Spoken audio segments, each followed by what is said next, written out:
So let's get into what we're doing today. What we're doing today is discussing Tefillin on Chol HaMoed. Because today is February 2nd, I had thought I would just give the same share I gave last time, but I decided against that.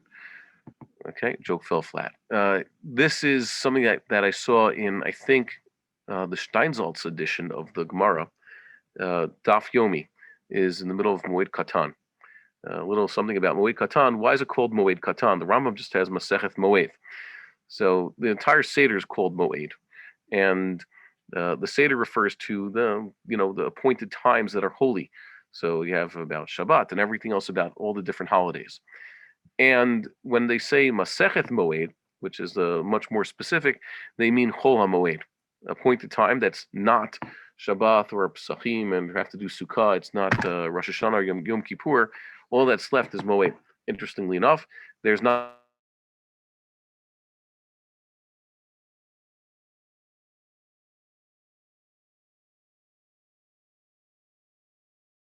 not there in the Mishnah. What halachas are applying Rosh Chodesh, by the way, except for saying Yalav Yavo? Kind of strange. Uh, and so to differentiate Masechet Moed, which talks about Chol Moed, from the Seder, it's called Moed Katan, but that's not what it classically was called. Just like Beitzah, you find in certain places more classically was referred to as Masechet Yom Tov. And we have another example of this in Tiharoth, or more correctly pronounced because a Shava is not an I sound, it's a Tiharoth, which is the last Seder of the Mishnah. And there's a subtractate there that's also Tiharoth. And that talks about, I don't know, I wouldn't find a straight topic there. It's just all the topics that were touched on, but not in enough detail in the rest of the Seder. So that's Moed Katan. We're learning Moed Katan.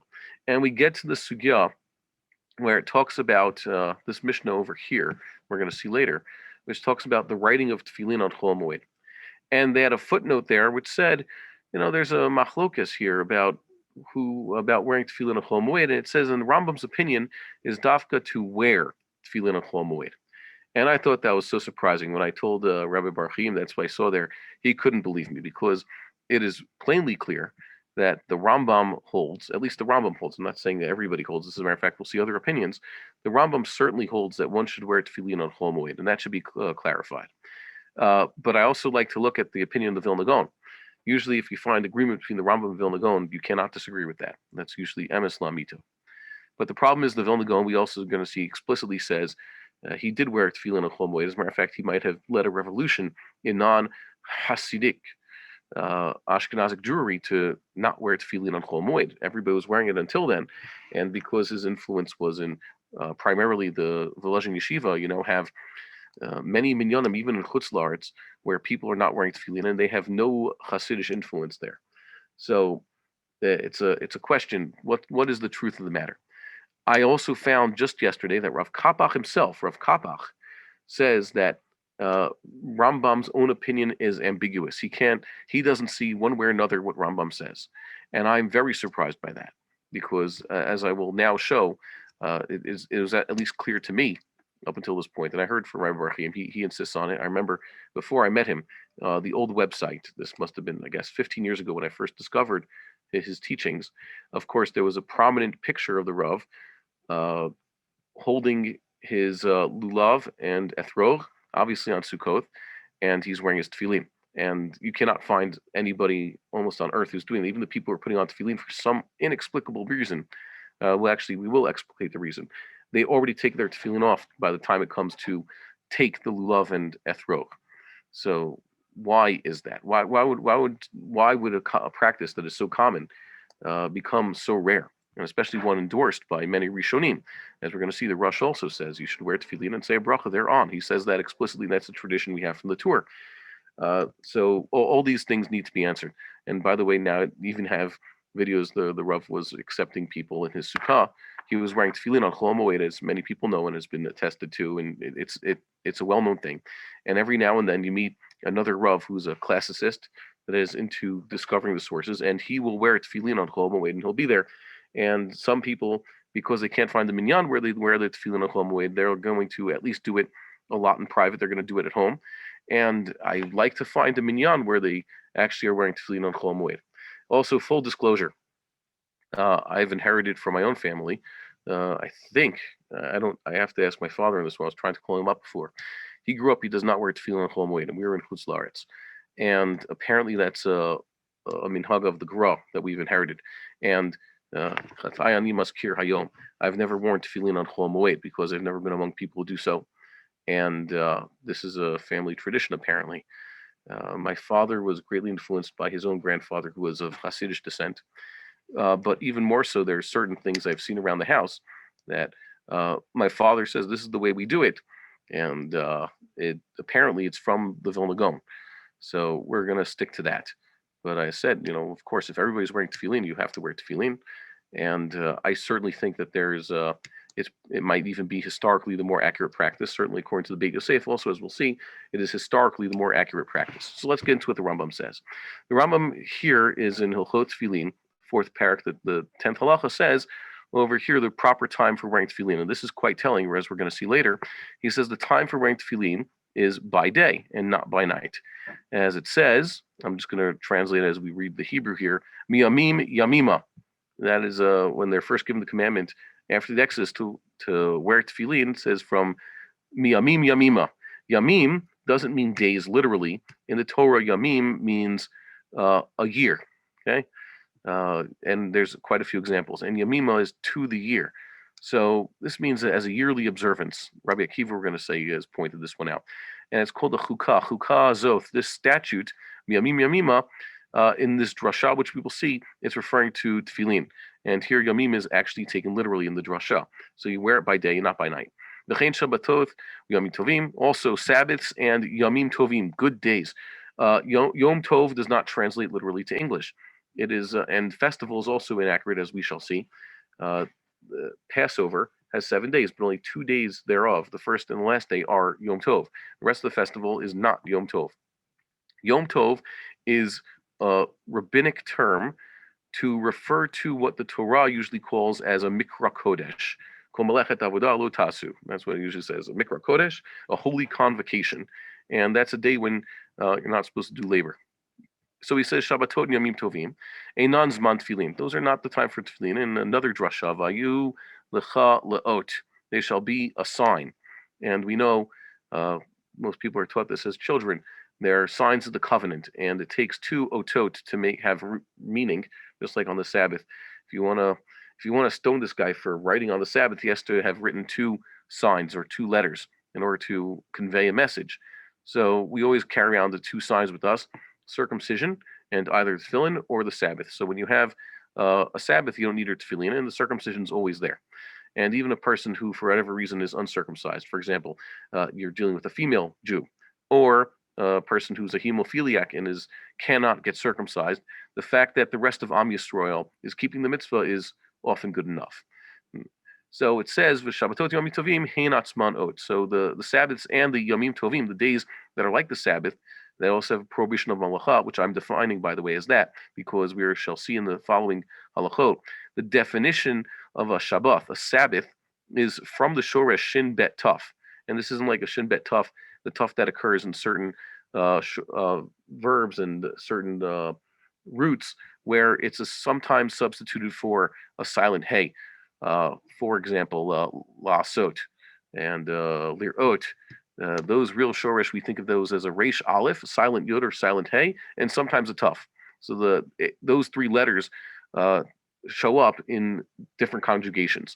When you have a true tuf at the end of the shoresh, tuf is the last letter of the shoresh, it's there in every single conjugation and conjugations of any verbs and nouns. So in this case, this isn't the shoresh shin bet hey. If there was a word, a shabbat, shin bet hey with a dot in the hey, with dot in the bet, then his Shabbat would be his Shabbatho with a kamatz and no dot in the tuf. But his Shabbat is Shabbato. And suddenly Ashkenazim who say Shabbos, suddenly the possessive form of Shabbat, there's a patach there and a dot in the tuf. Olas Shabbat b'Shabbato. There, it's not that they're still become modernish or they're Sephardic or Israeli. That's just the way it's supposed to be, because the tuf is actually part of the shoresh. And this shoresh means desisting. I have to thank Rabbi Chaim Gold for teaching me this when I was but an 8-year-old, and insisting it's not a day of rest, it's a day of desisting. So you would desist on Shabbos from Melacha, and that's what a Yom Tov is also, a day that is like the Sabbath in that one has to desist from work. It is true that our Yomim Tovim, there's certain things that are permissible, but the main point is the same. There's forbidden labors thereon. And we continue here. We're going to see the Talmudic source for these expositions. This is what Rambam says right at the beginning of Hilchot Shabbat. He defines what Shabbos is. He says Shavitha, desisting from work, Bashvi Milacha, desisting from work on the seventh day of the week from Milacha, which is also very clearly defined. Milacha isn't whatever makes you break a sweat. Technically speaking, you can walk around your house all day long until you burn as many calories, and you have a backpack with 20 extra kilograms of weight on your back. You technically have not performed a melacha, even if you are not doing what you should be doing on the Sabbath. Yet, if you hold, this little item and you walk out your front door into the public domain, you have done a melacha. So melacha is very clearly halachically defined, and so is what desisting from melacha is. And he calls this a mitzvah to say, because it says, Vayom HaShvi'i tishbot. And he says, and therefore a person who does melacha on these days should be punished. In also, what's telling, the next batch of halachot is called Shvitat Yom Tov. And before that, between Shabbos and Shvitat Yom Tov, what does the Rambam have? Shvitat Asor. Asor referring to the 10th, the 10th of Tishrei, which is a special Shabbaton, a special Sabbath-like day. And the Rambam tellingly calls that, titles that section of halachot, the Shvita, desisting, or the strike. Modern Hebrew, when workers strike, it's also called a shavitha, desisting from work. So he calls that shvitat asor because that's the main point. That's a day. Yes, on Yom Kippur we also have to confess our sins, and it's a day of special service in the temple. But of course there's also the fasting, etc., the inuyim, the afflictions that we put upon ourselves. But the main part of Yom Kippur is that it is a Sabbath day like the Sabbath, and that we do not do work thereon. So here's the Rambam's definition of what a Yom Tov is. Those 6 days that Scripture has prohibited us from doing work thereon. And by work, I'm using a bad English translation, but it's really melacha. What are the 6 Yomim Tovim? What are they? The 1st and 7th day of Passover, the 1st and 8th day of Tabernacles, and the day of Shavuot, and the day that we call Rosh Chodesh, which is the 1st of the 7th month, Tishrei. Those are called Haim Hanikraim Yomim Tovim. And the Rambam is fully consistent when he uses these terms. I probably don't like it when people say Chag Sameach on a day that's not a Chag. Conversely, I don't like people saying Yom Tov, or they say they refer to Chol HaMoed, or they say every day is Chag.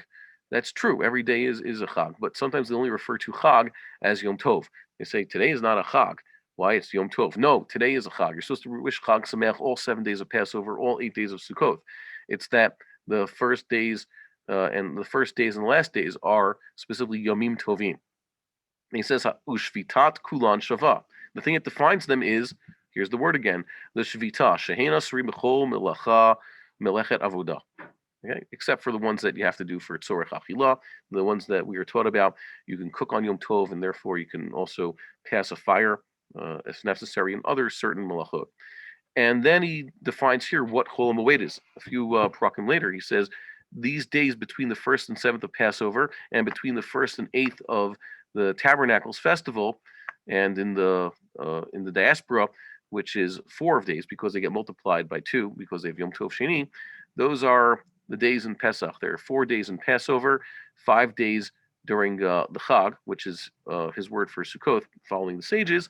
Those are called Chulo Shel Moed, okay, which is literally, by the way, Chol HaMoed is very telling. It's the weekdays. Chol is the opposite of Shabbat. It's the opposite of Kodesh. Kodesh would be the holy day on which you can't do melacha. This is the secular day in the middle of the Moed, and V'nikra'im Moed, and therefore they're called Moed, like the Masechet is called Moed. So there's what the Rambam defines them. They're during a Chag, and they are Moed, but they are Chol, which is not Yom Tov. And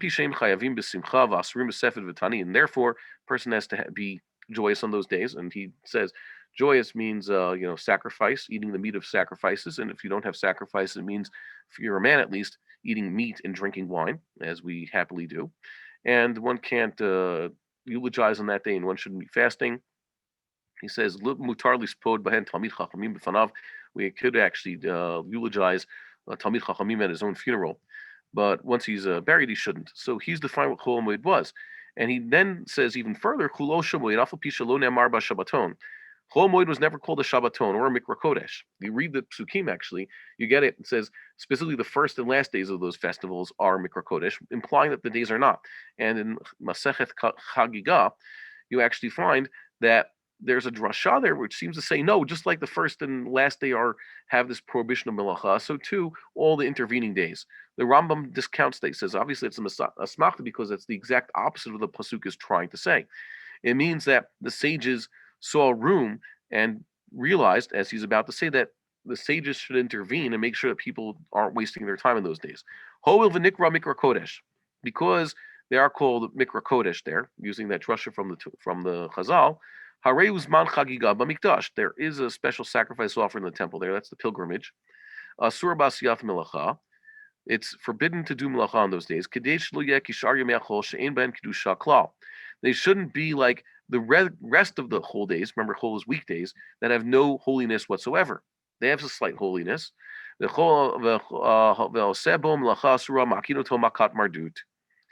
just said these are asur b'asiyat melacha, but a person does melacha on those days will be lashed for rebelling against the words of the sages. Mipnei she'isuro midivrei sofrim.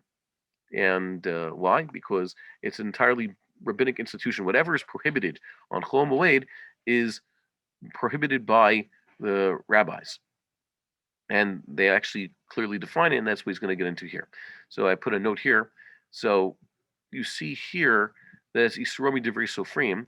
According to Maimonides, Yom Tov always and only refers to these 6 days, which we said were 2 in Passover, 2 in Sukkot, the day of Shavuot, and Rosh Hashanah. And in Chutz La'aretz, you obviously multiply those. So you'd get 4 days in Sukkot, 4 days in Passover, 2 days of Shavuot, and 2 days of Rosh Hashanah. Of course, for some reason that people have been speaking out against now, it's picking up steam. For some reason, we keep a 2-day Rosh Hashanah here in the land of Israel. That's Rambam's opinion also. But he doesn't. He says that also as he doesn't always mention that, but eventually he does. That it was his opinion that you should keep Rosh Hashanah for 2 days, and that's what the more common practice nowadays, even if it's not necessarily the historical practice.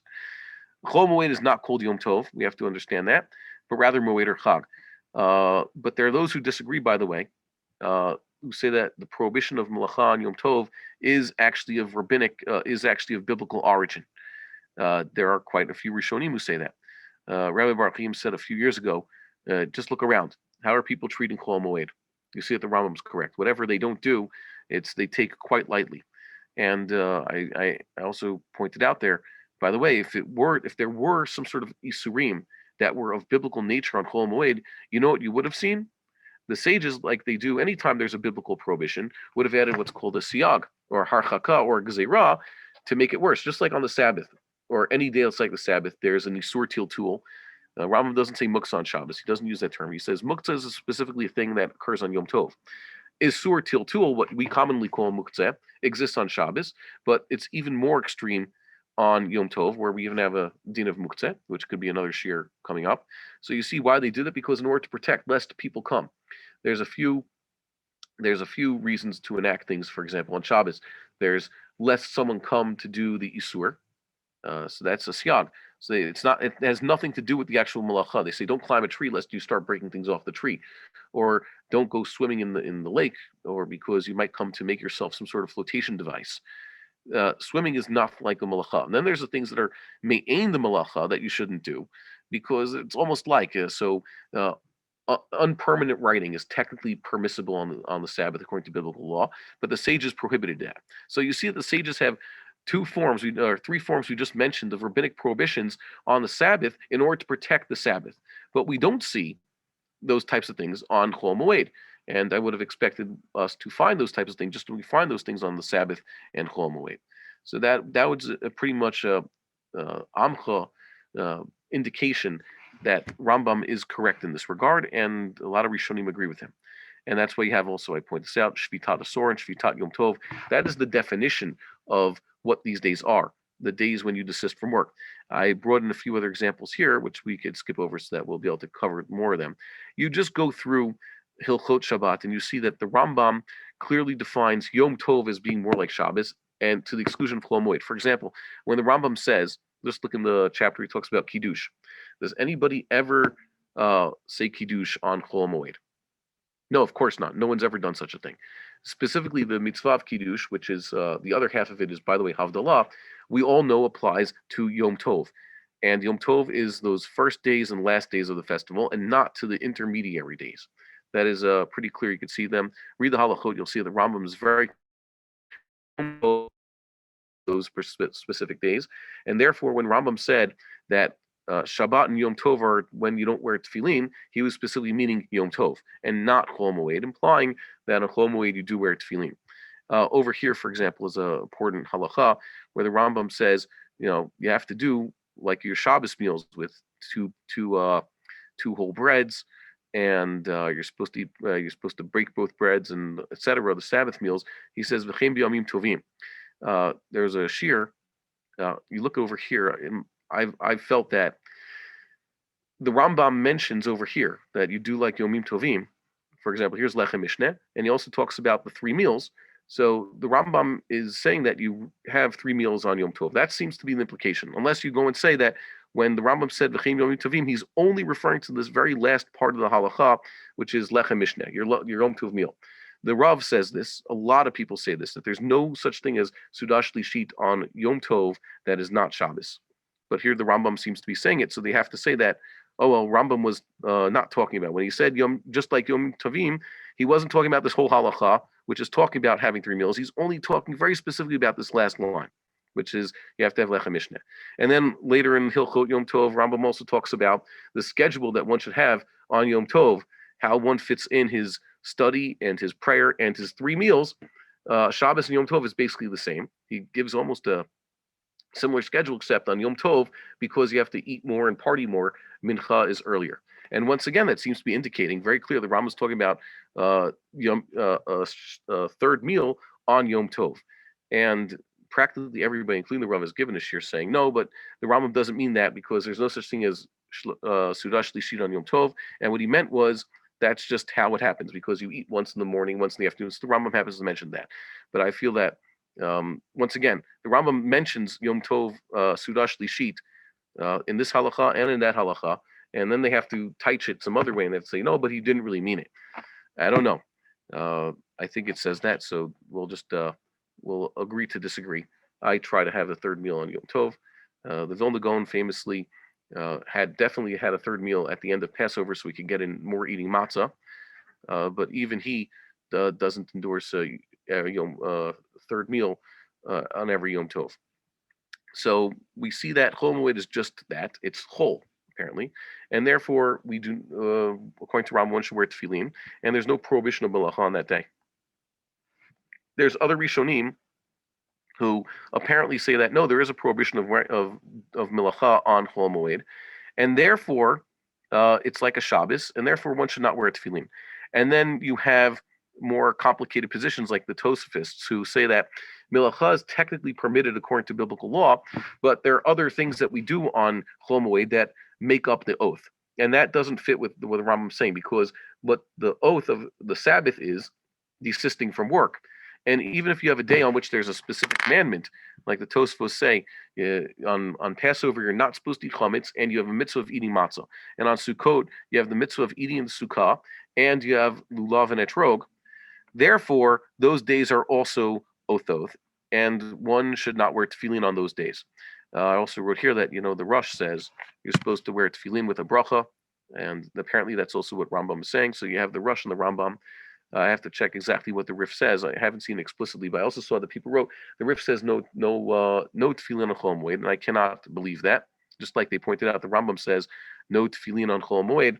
I don't get that. It's very clear the Rambam says you do wear tefillin on Chol HaMoed. And this was the bigger surprise I found last night in Rav Kapach's own writings. He said that the Rambam's actually ambiguous. But the Rav Kapach did bring an earlier sefer. I think it's the Radah, Reish Daled Ayin. I have to look that up again. I have it on the computer. I'll show you guys afterwards.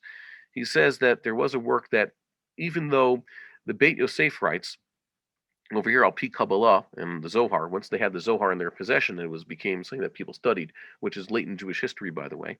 So the Zohar there actually decries wearing tefillin. As we'll see, the Rambam says that it's not right to wear tefillin on Shabbos and Yom Tov. That's not their time.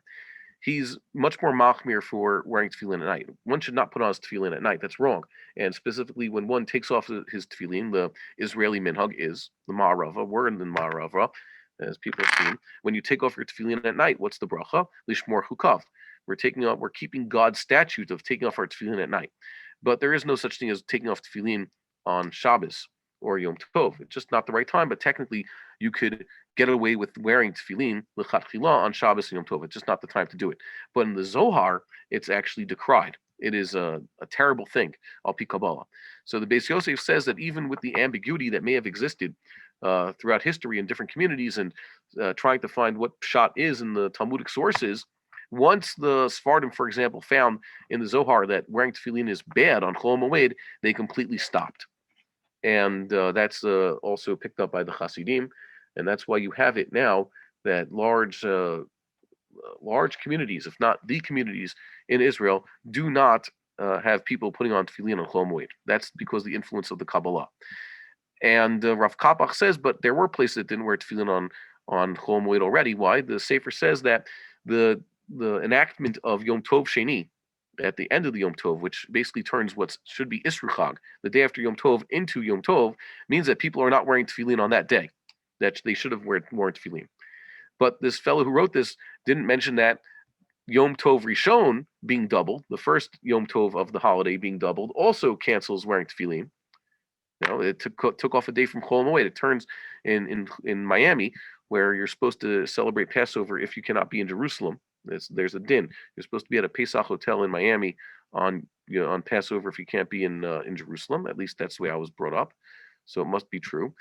They don't put on tefillin. They have a second day of Yom Tov on what should be the first day of Chol HaMoed. That's because they're in Chutz La'aretz.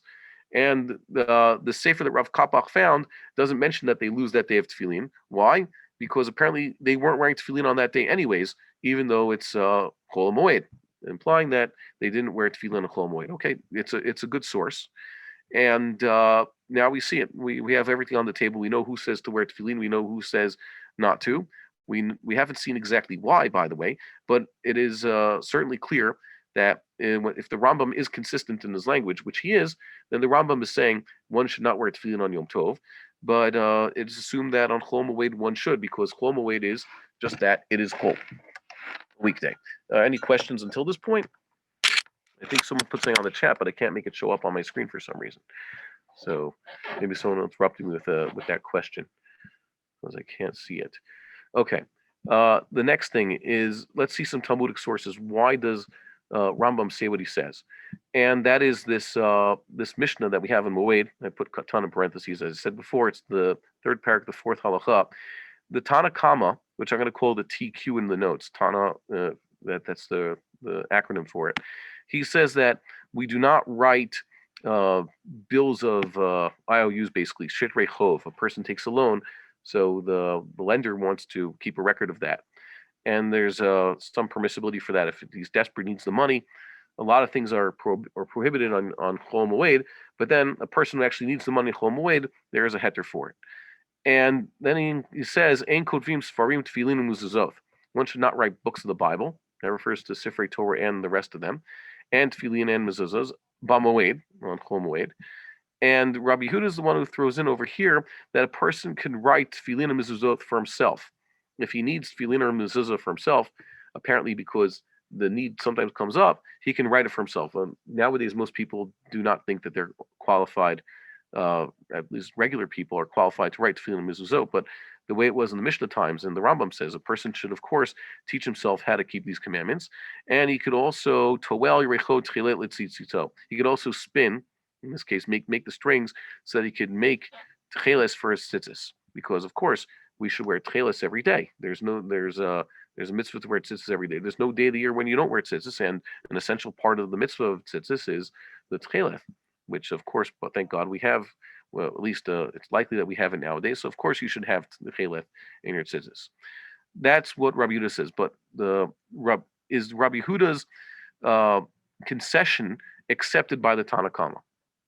That's a good case. Sometimes you have Rabbi Huda throws in something over here. Often, if it's not necessarily at heads with what the Tanakama says, often the Tanakama is the Stam Mishnah, it's the Chachamim, and with the halacha follows them. So the halacha says, the Tanakama says, not to write, Sfarim, Tefillin, Mezuzot. Rabbi Huda is basically saying, yeah, but perhaps there is a room to allow someone to do so if he needs so.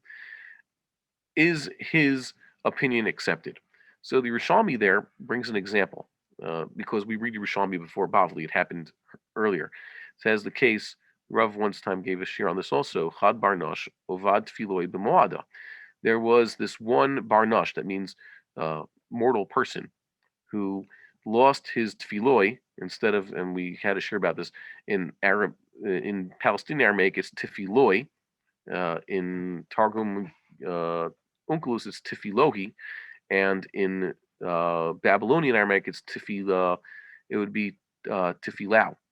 Okay, sorry, and in Hebrew it would be tefillau. You'd switch the place of the yud and the vav. Okay, just like in Yiddish, what's ow in Germanic and in English, like brown, becomes oi in Yiddish, and that's how they represent it. He lost his tefillin, and he went to Rabbi Hananel to write him some tefillin, because apparently Rabbi Hananel was a sofer, and he sent him to Rabbi Abba Bar Nassan, who told Rabbi Hananel, just give him your tefillin and then write your own tefillin. See, you make use of this heter. You can't write tefillin for him as a professional, like the Tanakama says. So what you do is give him your tefillin, and then you'll be without tefillin, Rabbi Hananel. So write yourself. So Rav intervened. Amar le Rav, Ezel Katovle. Rav says, just write for him. He needs tefillin. See, Rav basically said, just you don't have to do this trickery.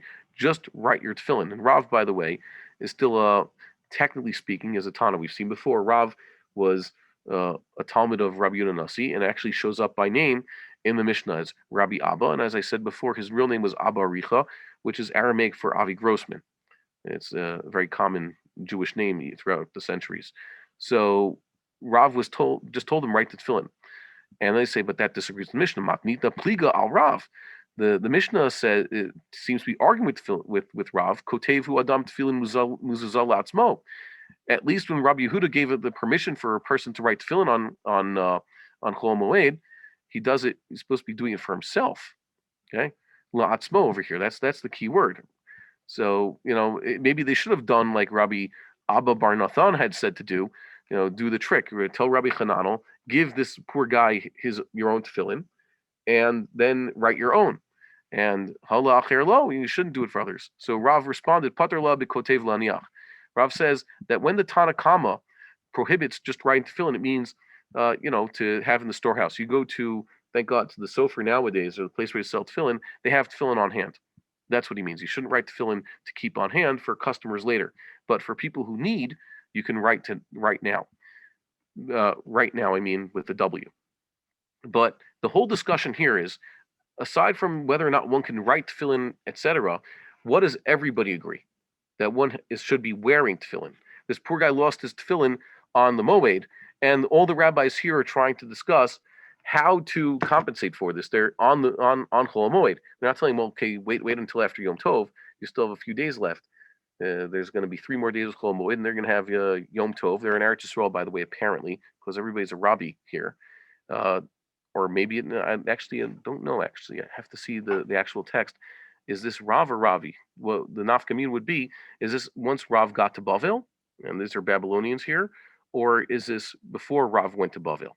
So I have to check that one. I should have done that. I think because in Yerushalmi, and you have Rabbi Abba Bar Nassan and Rabbi Hananel, they're actually talking about back in ancient Eretz Yisrael before Rav went there. So this is a place where they kept just one day of Yom Tov. The point is that everybody should be wearing tefillin on Chol HaMoed. And that is basically what the Yerushalmi is saying. And over here, this is just the extra thing also says, and they equate this with making tzitzis also. Just like the assumption of the Mishnah and the Yerushalmi is that why is one able to make tzitzit? And why are we even discussing this? Because tzitzit, of course, one has to wear on Chol HaMoed. And that seems to be thrown in the same basket as the tefillin. Just like a person wears tzitzit every day of the Moed, so too uh, one wears tefillin during the Moed. That is what we get from the Yerushalmi. That seems to be a pretty almost slam dunk, but the Vilna Gaon doesn't accept this, which is quite surprising, and we'll see why. And note the equivalence of the tzitzit and talit. The assumption is that an individual needs both on Chol HaMoed. That's what this acronym stands for. The Bavli brings a similar story. Uh, First, there's a Bryce over here that a person can write tefillin and mezuzot for himself, and also spin his own tchelet on his lap, basically, and he could do it for others for free. He shouldn't do it as for money. That's according to Rabbi Meir. Rabbi Huda says there's a way to trick. You could get by. A person makes a tefillin or tzitzit and then gives it or sells it to someone who needs. And he's like, well, I don't have my own, so I could make a new set for myself, which is more generous than Rabbi Huda is in the Mishnah, the way we have it. And Rav Yossi says that a person can write his tefillin and sell them kedarko of kedei parnasato. The guy's a sofer. He needs to make money for Chol HaMoed. It's 2 days before the last day of Yom Tov, and he fortunately doesn't even have enough to buy himself some good Yom Tov food, so he'll work a little bit so he can make some money. That's also permissible according to Rabbi Yossi. But you see, these three Tanaim each are assuming that a person would need tefillin on Chol HaMoed. And here you have Orile Rav Chananel, same case over here. Rav told Rabbi Chananel, or Rav Chananel, which apparently means like against what I said, that he's in Bavel. Ramila Rabba Bar Chana told Rav Chananel, it's not even Rav, but someone else, Rabba Bar Chana, who definitely was in Bavel, and later than Rabbi Yudah Nasi. Halacha kotevu mocher kedarko kedei branasato. A person can write tefillin like normal. And science says kokev kedarko umocher. They switch the order of the words enough to that he could get by. But either way, this Gemara seems to be saying once again on the assumption that a person needs tefillin on Chol HaMoed. That's what you get from the Eruvin. That's what you get from Moed Katan, the 19th page. We just saw this in Daf Yomi, I think, 2 days ago. So there you have it. That's what the Rambam's assuming. That's what the Rosh is assuming. That's what all the Rishonim and others who assume that one should be wearing tefillin and Chol HaMoed. We're looking at these Talmudic sources. The Mishnah seems to be slightly ambiguous. Is Rabbi Yehuda accepted? And the Rishalmi and the Bavli assume that yes, a person needs tefillin and Chol HaMoed, and that's why they're doing it. It's pretty clear. Ma'aser Rav, though, here's what the Vilna Gaon says. Ma'aser Rav, Mark 174 says, "Ein minchin tefillin b'chol HaMoed, b'chulo shel Moed." The Vilna Gaon did not, and apparently his followers also, people who knew that he did not wear tefillin on Chol HaMoed. And it's not because the Vilna Gaon said, just do like the Zohar says. Although I remember someone saying, yeah, the Vilna Gaon had to follow the Zohar in this case. I don't know why. The Vilna Gaon doesn't always use the Zohar as a source of halacha. So let's see what the Vilna Gaon does say. Perhaps he had his own reason why it should be, but there is a Talmudic argument made by the Vilna Gaon. And I'm going to put that up on the screen over here. Hold on 1 second. Where it is. Can I share a second image? Is there a way to do that? I'm going to... You guys see this on? I think only one thing at once. But... Okay, so here you see, I copied this from the Friedman edition. Why do I like the Friedman edition? Because the Be'er HaGra on Shulchan Aruch has full of acronyms. It's written very an incredible shorthand, and it's very hard to read. He basically assumes that you know what he's talking about, but at least the Friedman opens up. It actually puts the sources, and he also tells you, he opens up most of the acronyms. So here, the Ramah had previously said in response to the Shulchan Aruch writing that Chol HaMoed is also a time when we don't wear tefillin. That's the Shulchan Aruch. Shulchan Aruch, the Beis Yosef, who wrote the Shulchan Aruch, basically explained in 2 places. In Beis Yosef, he brings the entire, very long section straight out of the Zohar about how bad it is to wear tefillin and Chol HaMoed, and says that's what got it for the Sephardim to quit entirely. The Ramah responds, yeah, but there's those who say that one does wear tefillin and Chol HaMoed. So the Vilna Gaon says, yeah, like it says in Moed Katan 19a. It says the Ila Nichan Lachar Moed Mali Latzmo Mali Lacherim. If he wants to set them aside for after the Moed. What does it mean for? It doesn't matter for him or for others. He's doing it. He's writing Tefillin for after the Moed, so that can't be permission to write them. He's basically giving you a shorthand of the sugya there. It must be like we saw on Moed Katan that a person's writing it specifically for using on Chol HaMoed. He says, "Aval ein rayim mizeh klal." You can't prove anything from that Talmud that a person should be wearing tefillin on Chol HaMoed. Why? This is the important line. The Rabbi Meir and Rabbi Yehuda, the Tanaim who talk about wearing tefillin on Chol HaMoed, l'tamaihu, follow their own reasoning elsewhere. The itluhu beferek batur de Eruvin, which it says in the last chapter of Eruvin, chapter 10, right there in Tzadi Vavam Beit, where the Mishnah is introduced on Tzadi Hey. It talks about a person who finds tefillin. We're going to see this very shortly. A person who finds tefillin, let's say out in the public domain on Shabbos, and they're in a place where harm could come to them. So as a person to try to protect the tefillin, what does he do? He basically wears the tefillin and he puts them on like normal, and then he walks back into the private domain, the walled city, in order to protect the tefillin. What do they do? The assumption of that Gemara, as we'll see, is the Shabbat Yom Tov Zman Tefillin Hein. Rabbi Meir and Rabbi Yehuda felt, surprisingly, despite what we're going to see about the drashot, about how we don't wear tefillin on Chol HaMoed, on Shabbos, they hold Shabbos v'Yom Tov Zman Tefillin Hein. There is no day of the year where you don't wear tefillin. Tefillin is a everyday mitzvah.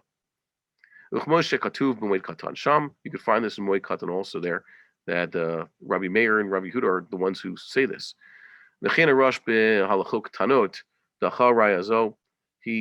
He got rid of, he rejected this proof from Moed Katan that a person should wear tefillin on Chol HaMoed.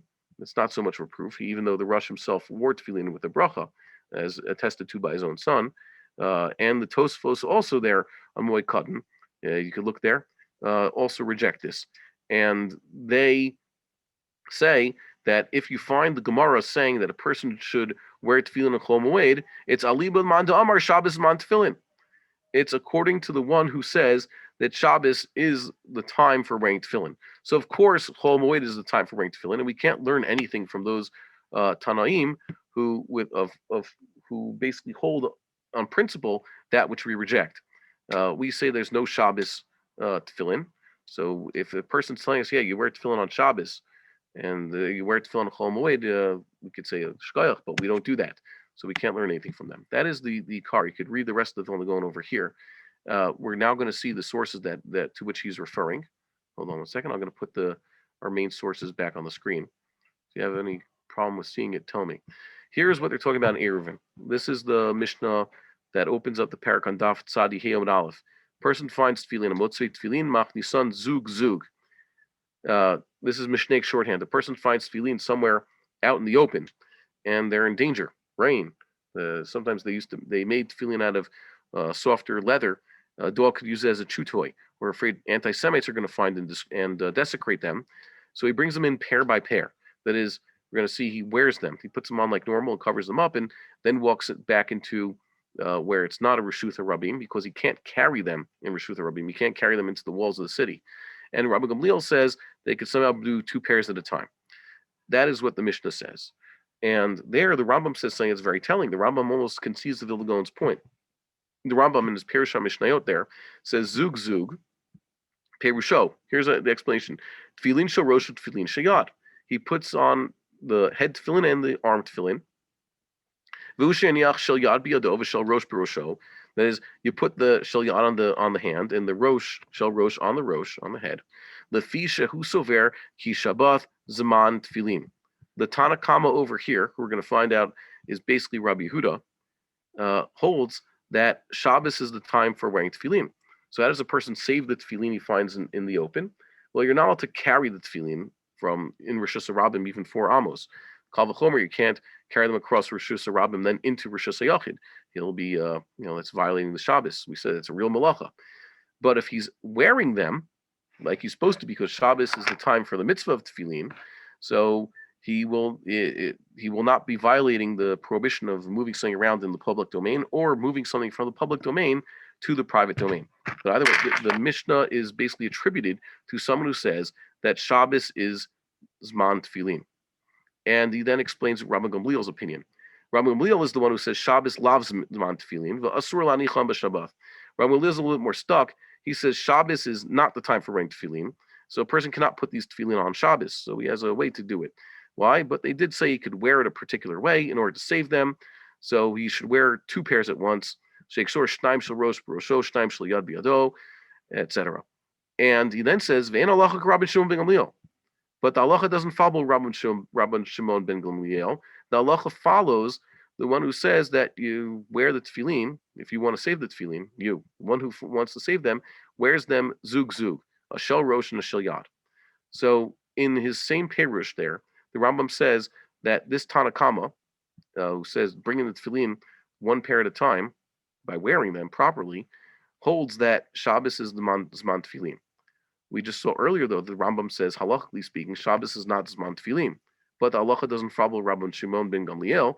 And in, actually, Hilchot Shabbat, in, I think, what's the 19th parak, the 23rd halacha, and also in Shulchan Aruch, the psak is this is the way, right here, I'm going to highlight this. This is the way to save the tefillin, even though we disagree with the premise, which is the premise is Shabbos is a time for tefillin. And Rabbi Gamliel, who holds like we do with regards to the general principle of Shabbos is not a time for tefillin, the halacha doesn't follow him. So it's very, very complicated. And then there's the Bavli over here, which I unfortunately I don't think we have time to see all the details. But they basically want to show, they try to discover who is the Tana who says this idea that Shabbos is not the time for wearing tefillin. And they eventually, that's the question they ask over here. There is a suggestion over here.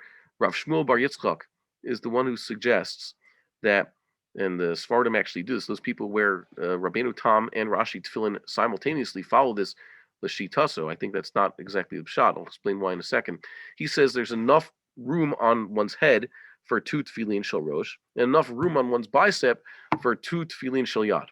It doesn't mean a person should necessarily do such a thing, but that's what they do. You see people here, they have small tefillin that such that they can wear simultaneously Rabbeinu Tam and Rashi tefillin, and they do that every single day when they wear tefillin.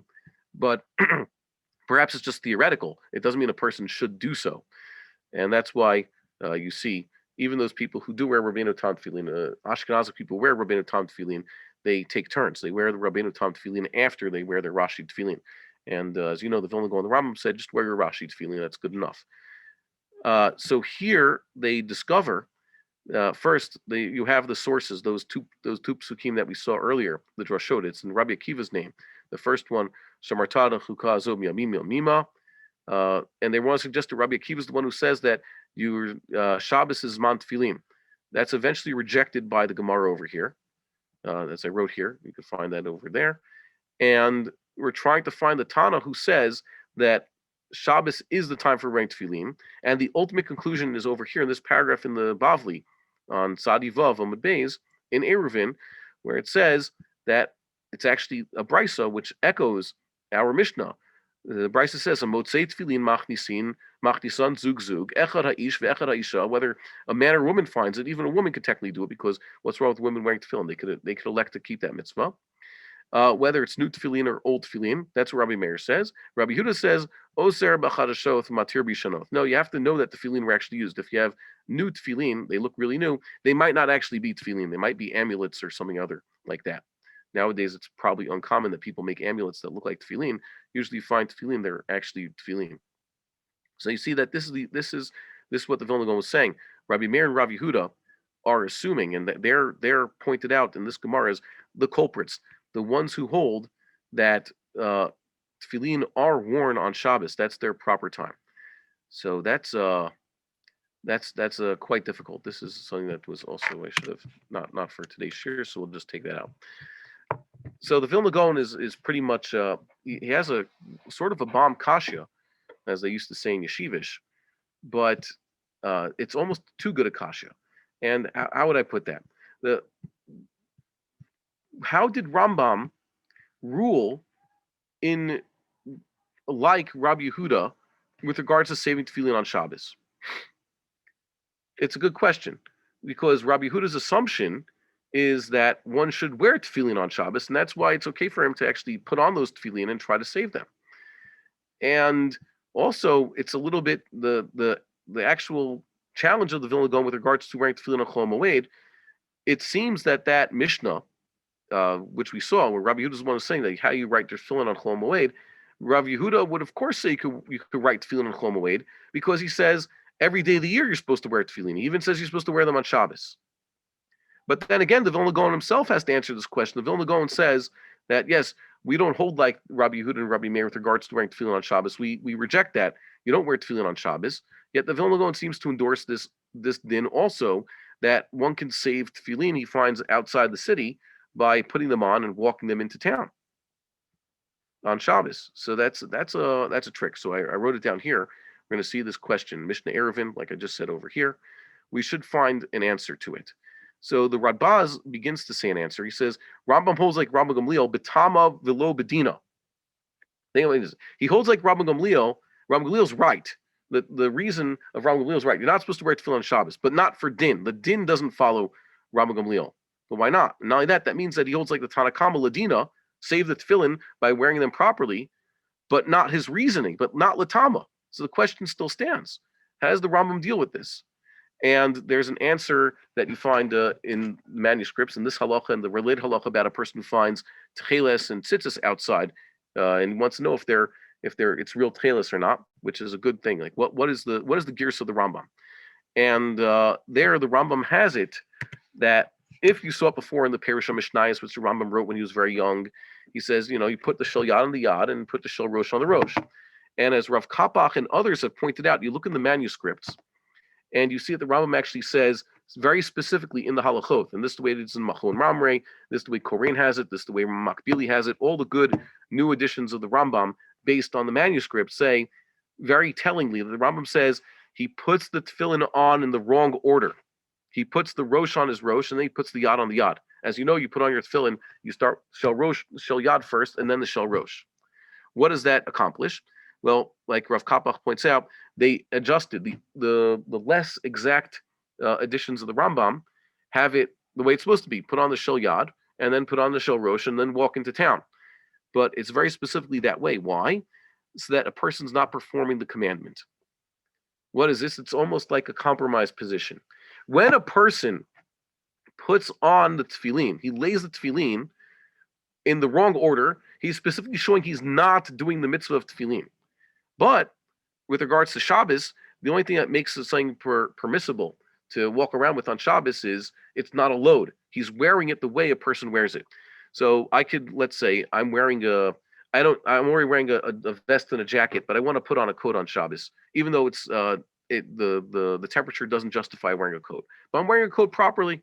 I'm wearing a coat. I'm walking around wearing a coat. It doesn't matter if I somehow had the coat dropped onto my shoulders by someone else. That's not a way to put on a coat, but I'm ultimately wearing the coat. So too, when you are wearing the tefillin, that's what he says also, lov shan. Normally, the verb we use for the mitzvah of tefillin is not that one wears tefillin, even though he actually is wearing them. The verb is lehaniach, or according to the tradition of the Rambam, lehaniach with a patach and a dot and the nun, as we saw before. A person should lay the tefillin on his hand or apply them. I think that'd be even better verb.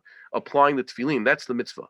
But ultimately, a person is wearing them. So the Rambam is doing here, the Rambam is saying, yes, we don't hold like the Tanakhama's reasoning, so we'll put on the tefillin a different way. We'll wear it not in the way that it is the mitzvah. We'll specifically put them on in the wrong order. But with regards to walking around on Shabbos, there's no malacha being performed because a person's not carrying the tefillin. He's wearing them like normal. That is a suggestion they had.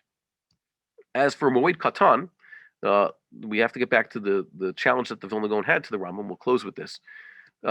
We saw in Moed Katan, in the Mishnah, and in the Bavli Rishami, the assumption of the sages was that people wear tefillin on Chol HaMoed. And then the only question is, what can one do in order to provide tefillin on Chol HaMoed for one who does not have? To what extent can he write tefillin on Chol HaMoed? So the Vilna Gaon said that the source, the rabbinic source, the Tanaic, the Tanaim, who hold of this whole wearing tefillin on Chol HaMoed are the same ones who hold of wearing tefillin on the Sabbath. Now that's true. If a person says you wear tefillin on the Sabbath, kal v'chomer you wear tefillin every other day of the year, on Chol HaMoed, on Yom Tov, on Yom Kippur. However, The sages who we see now, including Rav, by the way, Rav is not in the Mishnah, but Rav is the one who's telling everybody just write your tefillin on Chol HaMoed. They did wear tefillin on Chol HaMoed, even though they didn't wear tefillin on the Sabbath. Yes, they would tell Rabbi Yehuda, and Rabbi Meir, you guys are, that's not a right word. Rabbi Yehuda, Rabbi Meir, gentlemen, Rabbeinu, or Rabosenu, you do wear tefillin on Shabbos, so we're not going to accept that. But we do grant that you do wear tefillin on Chol HaMoed. Just because we don't wear tefillin on Shabbos doesn't mean we do not wear tefillin on Chol HaMoed. We all wear tefillin on Chol HaMoed, so we could accept Rabbi Huda's way to, for example, create tefillin on Chol HaMoed. As a matter of fact, Rabbi Huda would say, definitely on Shabbos, even though a person has to wear tefillin on Shabbos, let's say, assuming Rabbi Huda did wear tefillin on Shabbos and Rabbi Meir did wear tefillin on Shabbos, they would not have told someone, write tefillin on Shabbos if you don't have any. That's malacha. So it's perfectly fine for even those who say you only wear tefillin on Shabbos to accept, I guess, a solution for providing tefillin on Chol HaMoed. Why? Because everybody has to wear tefillin on Chol HaMoed, and therefore I think the Vilna Gaon's not necessarily proof or rejection is a red herring. The Vilna Gaon is correct in showing us that indeed the Tanaim who hold of writing tefillin on Chol HaMoed did wear tefillin even on Shabbos, but that's besides the point because everybody wore tefillin on Chol HaMoed, so they could accept the method that these Tanaim had for providing tefillin. And we'll close with this with regards to tefillin on Rosh Chodesh. That's entirely different. Everybody agrees that Rosh Chodesh is the time you're supposed to wear tefillin. The only question was, what do you do during Musaf? And the whole idea is entirely of, like I said, it's Kabbalah that it's very much later than the Talmud. The sages of the Talmud never had a Havamina, that a person takes off his tefillin any time on Rosh Chodesh or for Musaf specifically. And this thing has caught on, but even as late as the time of the Mishnah Berurah, he assumes that this isn't like the most critical minhag. It's not so bad if people wear their tefillin on Musaf on Rosh Chodesh, and indeed, if you could get away with it, you should, and definitely should put your tefillin on after you're finished with Musaf on Rosh Chodesh. And thank God, I think more people are doing it now. They're realizing you don't have to be in such a rush to stop doing the mitzvah. It's a mitzvah, so you should perform it when you can. And now let's get to the questions. Why would you not wear tefillin in private? He's talking about Chol HaMoed. Why would I not wear tefillin in private? Maybe you could. I don't know what people do in private. I just don't want. I know that this has been subject to a dispute. I'm not the type of person who's actually big into innovating anything. And like I said, I have a tradition that we don't do this. I can see why the Vilna Gaon would say this. I definitely can see, like Rav Kapach said, but yeah, I don't mind if other people wear tefillin. I'm actually quite proud of it. I think that it would be easier for me to get away with this whole tefillin on Chol HaMoed thing if everybody else was wearing it. That would help. Perhaps we could Chadesh Yameinu Kikedim. We could go back to the way it should have been, and people will be wearing tefillin on Chol HaMoed. But the problem is, it's hard to be the only one. If one person were to wear tefillin on Chol HaMoed in a place where no one else is doing it, they would think that, like I said, the Beis Yosef said they would consider it the worst thing. It's like almost like Chilul Shabbat. That's what they say in the Zohar. They have a lot of bad things to say about it. Yeah, it's difficult. I saw in yeshivas in America that they actually told people, like the Mishnah Berurah says, if you don't want to wear tefillin, you're not welcome here. So there are whole cities where they used to do that. Elizabeth, New Jersey, and Amsterdam. In Holland, they had a rule: you have to wear tefillin on Chol HaMoed, or you can't come into shul. And where I grew up, it was actually a hodgepodge. There was they didn't hold like in the yeshiva. There were people wearing tefillin, there were people who were not, and they got along just fine. I don't know. I guess that's just how it ended up. If there's no more questions, we'll stop it there. We'll give people a chance to unmute themselves, and if not, I wish you a Chodesh Tov, happy Adar, happy other Adar, double Adar this year, so double happiness. And I guess send in your questions or comments on the write-up, and we'll see you next time. God bless and be well. Someone had a question. Hang on. Oh, someone had a question? Why in Israel? Oh, this is it, right. He's asking why an Israeli minyanim are people so makpid on people wearing tefillin on Chol HaMoed, considering that there are two accepted opinions. He's asking why in Eretz Yisrael are people so particular about ensuring that no one wears tefillin on Chol Because HaMoed. they're of the belief that it's forbidden, and this person's sticking out like a sore thumb. I was told that also when I first came to Israel. The rabbi said no one's going to be wearing tefillin, and and there's always some poor American or Anglo person who shows up, uh, and he's wearing tefillin, and then they tell him please go away. It's slightly due to ignorance and slightly due to they want uniformity. You can't have one guy just going against what the shul's doing, like we see in Rosh Chodesh, like happened today. There's someone wants to wear this tefillin for his musaf, but you can't do that. Everybody's taking them off. They're of the belief that there's a prohibition here. You can't do something that's tamu over rabim, even though it's technically permissible. If everybody thinks it's usur, you can't go and do what everybody thinks is usur in front of them, unless you're the nasi or something or Elio Navi, you can't get away with that. Even if you're right, you shouldn't do things that if people think is usur, you can't go and do it in front of their face, especially if everybody's like that. That's basically it. But it's a societal question. It's not a halachic question.